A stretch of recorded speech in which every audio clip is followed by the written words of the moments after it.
Hello po. Morning po sa inyo lahat. Blessed Sunday. Patuloy tayo sa paglilingkod natin sa Panginoon. Manalangin na tayo. Father God, tinataas po namin sa iyo, Panginoon, ang message ngayon, mga ito. Gabayan mo kami, Panginoon, na yung banal na Espiritu Santo, Panginoon Jesus.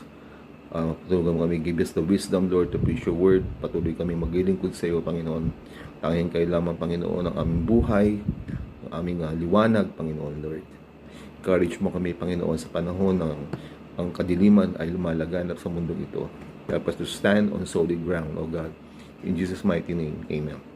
Okay, pag-usapan natin yung biblical love. Ano ba talaga ang biblical love? Yung tunay na pag-ibig na binigay ng Diyos. Kasi itong pinaka-problema ngayon, napansin ko sa panahon na to, na marami mga broken marriages, broken relationship, napakadami mga babae na walang asawa, may anak. So, it is because of hindi nila naintindihan kung ano ba ang tunay na meaning ng pag-ibig. Ano ba talaga ang tunay na konsepto ng pag-ibig na binigay ng Panginoon. So, yun po ang gusto kong maintindihan sa atin ngayon. No? So, alam mo, itong love na to is very universal. Ang agape love is about ang pag-ibig natin sa Diyos na walang unconditional love to God. Yun ang pinaka-first thing first.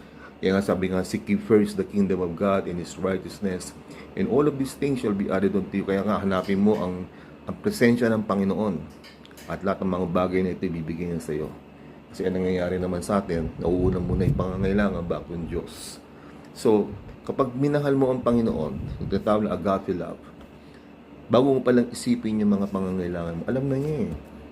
So, magtiwala ka lang sa Kanya na ibibigay niya sa iyo yung mga pangangailangan mo. Even whether it's emotion, whether it's materially, or health, whatever, kung ano man ang pangangailangan natin sa ating buhay, He provides. Naniniwala ako dyan. He provides the healing and He provides the provisions kapag inuna mo natin ang Panginoon. Ngayon, kapag inuna mo ang Panginoon, at ang Panginoon ay nasa sayo, at hayaan mo ang Panginoon ang gumamit sa iyo, at hayaan mo ang Panginoon na mag-isip para sa iyo, lahat ng gagawin natin, mga kapatid, ay maayos.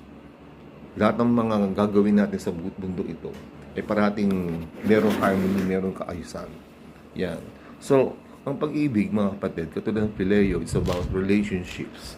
Yung sa tao, yan isang problema, mga kapatid. Minsan nagagamit natin ang pag-ibig sa mga pisikal na pangangailangan o emosyon. So, ang nangyayari, nagiging pisikal ang pag-ibig ngayon.